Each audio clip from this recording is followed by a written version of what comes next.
नमस्कार, news net में आपका बहुत बहुत स्वागत है और मैं हूं सुरेश झा। आज से हम एक नया प्रोग्राम शुरू करने जा रहे हैं बात मुद्दे की।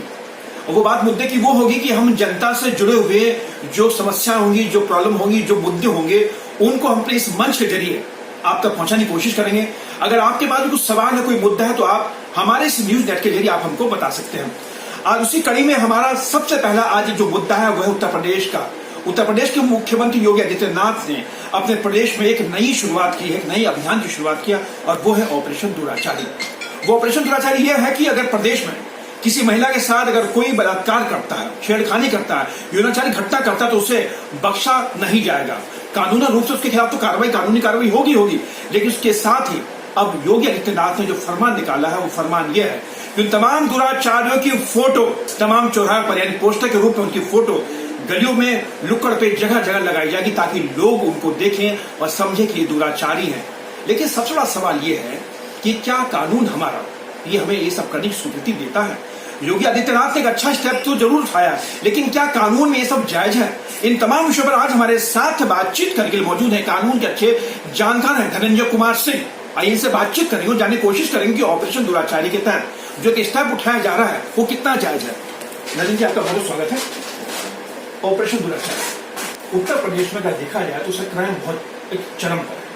हालांकि बड़ा प्रदेश से बड़ा सूबा है तो क्राइम घटनाएं दुर्घटनाएं होती रहती हैं। आप योगी आदित्यनाथ एक ऐसे जुझारू नेता है कि क्राइम कंट्रोल करने के लिए वो दिन रात कोशिश में लगे रहते हैं। अगर हम सब बात करें महिलाओं प्रति होने वाले क्राइम को लेकर, अपराध को लेकर, तो उत्तर प्रदेश में महिलाओं प्रति होने वाले क्राइम में भी इजाफा हुआ है। तो वो तमाम को देखते हुए, पहलुओं को देखते हुए उन्होंने एक नई अभियान की शुरुआत की है, वो है ऑपरेशन दुराचारी, जिसमें यह कि अगर महिलाओं के खिलाफ कोई क्राइम होता है, अगर कोई इसमें कोई पाया जाता है किसी महिला के खिलाफ क्राइम के अंदर, तो उसको कानून तो सजा देगा। लेकिन अब जो उसकी पोस्टर, उसकी फोटोज है, पोस्टर के रूप में तमाम गली के अंदर, नुक्कड़ पे, तमाम जगहों पर चिपका दिया जाएगा, जिसको शर्मसार कर दिया जाएगा जनता के सामने। क्या ये जायज है? देखिए, महिलाओं के खिलाफ जो क्राइम होता है ये बहुत ही बुरी चीज है समाज के लिए। इसको रोका जाना चाहिए, उसको रोके जाने के लिए हर संभव प्रयास होने चाहिए। लेकिन अगर कानूनी दृष्टिकोण से देखा जाए तो योगी सरकार का ये फैसला कानून की नजर में तर्कसंगत नहीं है।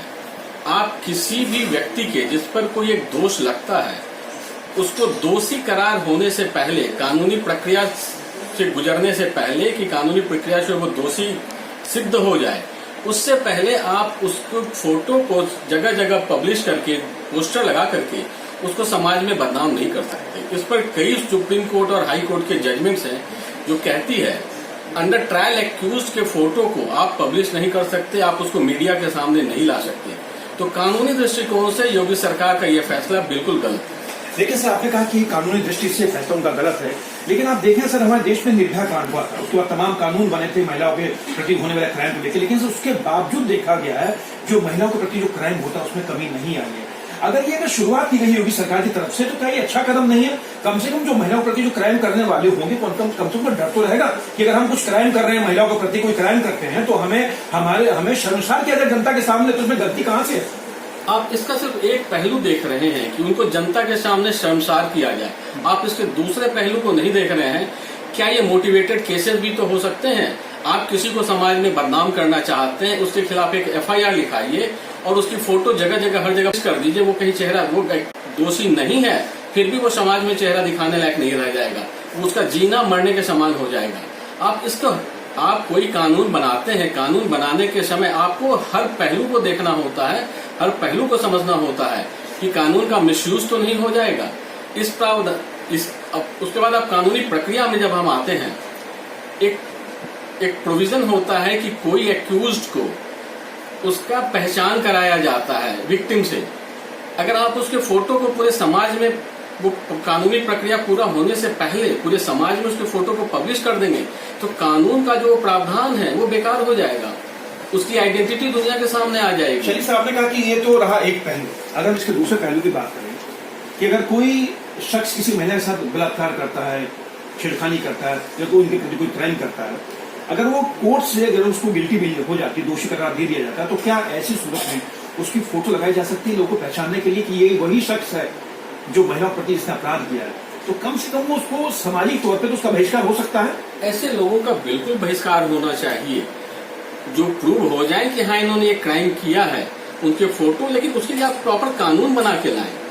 आप बिना प्रॉपर कानून के आप इस तरह से पब्लिश नहीं कर सकते। अभी इस पे कोई ऐसा कानून नहीं है कि उनके फोटो को पब्लिश किया जाए। अगर दोष उस पर साबित हो जाता है उसके बाद ही उसकी फोटो नहीं लगा सकते हैं। अभी कोई कानूनी प्रावधान नहीं है ऐसे लोगों के फोटो को पब्लिश करने का। आप उसके लिए कानूनी प्रावधान बनाए, उसके दोनों हर पहलू को देखकर समझ करके उसके क्या क्या अच्छाई है क्या बुराई है उसको बैलेंस करते हुए कानूनी प्रावधान बनाए। जो कानून बनेगा उसके हिसाब से आप काम करें।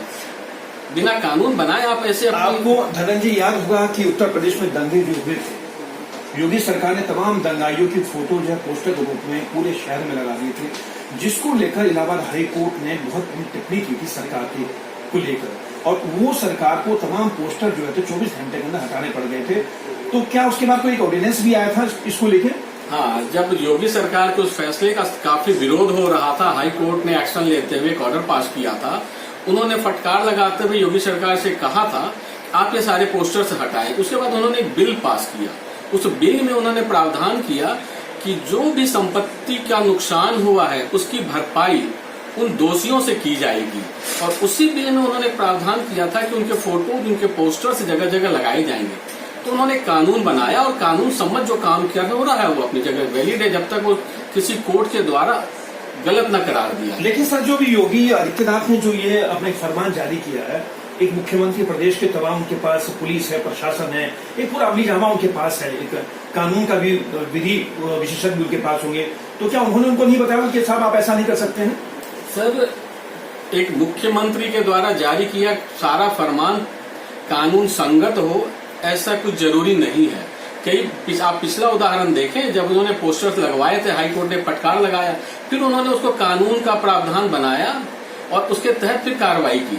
तो ऐसा नहीं है कि योगी जी एक मुख्यमंत्री हैं, उनके सारे फैसले कानून संगत हों। तो यानी कहीं से भी ये कानून संगत नहीं होगा कि आप किसी आरोपी की फोटो लगा दें पोस्टर के रूप में कहीं गली में मोहल्ले में। अंडर ट्रायल्स का तो लगाने का कहीं कोई मतलब नहीं बनता। इसके बहुत सारे दुरुपयोग साबित होने के बाद भी नहीं लगा सकते। आरोप साबित होने के बाद भी आप कानून बनाइए, कानून बना करके उसका इम्प्लीमेंटेशन कीजिए, उसके पहले नहीं होना चाहिए। चलिए सर, बहुत बहुत धन्यवाद। ये थे कानून के जानकार धनंजय कुमार सिंह जो हमारे साथ बातचीत कर रहे थे। इन्होंने कहा कि योगी सरकार ने जो एक फरमान जारी किया बहुत अच्छा है, सुनने में बहुत अच्छा लगता है। ऑपरेशन दुराचारी होना भी चाहिए, क्योंकि महिलाओं के प्रति जो कोई क्राइम होता है उससे हमारे समाज शर्मसार होता है। क्योंकि महिलाओं को जो हमें सम्मान देना चाहिए, उनको जो सुरक्षा देनी चाहिए, वो हम जब नहीं दे पाते हैं, जब उनके साथ क्राइम होता है तो कहीं ना कहीं हमें बड़ा शर्म आती है। और खासकर उत्तर प्रदेश बहुत बड़ा सूबा है और वहां पर क्राइम रेट बहुत ज्यादा है, और उन्हीं तमाम क्राइम रेट से निपटने के लिए योगी आदित्यनाथ ने जो फरमान जारी किया था कुछ हद तक ठीक है, लेकिन जो उसका कानूनी पहलू अगर देखा जाए तो आप किसी भी आरोपी का फोटो पोस्टर के रूप में कहीं पर भी चिपका नहीं सकते हैं, क्योंकि वो उसका फंडामेंटल राइट्स है। क्योंकि उसको कानून ने अधिकार दे रखा कि आप उसको फोटो पब्लिश नहीं करेंगे, क्योंकि हमारे कानून है, हमारे कोर्ट्स बनी हुई है। क्योंकि अगर कोई आदमी कोई क्राइम करता है तो उसके लिए पुलिस उसको गिरफ्तार करके कोर्ट में ले आती है, जहां पर कोर्ट तो तमाम साक्ष्यों को देखने के बाद न्याय देता है। लेकिन उससे पहले अगर आप न्याय देने लग जाएंगे तो कहीं ना कहीं एक जो हमारी संघीय ढांचा प्रणाली है उस पर कुठाराघात होगा। लेकिन कह सकते हैं कि योगी आदित्यनाथ का फरमान जो है बहुत अच्छा है, लेकिन इसके जो कानूनी पहलू पर हमने बात की वो आपने सामने देखा, इसमें क्या क्या अड़चनें आ सकती हैं। ये थी बात मुद्दे की। ये प्रोग्राम आपको कैसा लगा हमें जरूर बताइएगा, और आपके पास अगर कोई मुद्दा है, कोई समस्या है, कुछ भी है, तो आप हम तक अपनी बात पहुंचा सकते हैं। कैमरा राहुल के साथ सुरेश झा, न्यूज़ नेट, दिल्ली।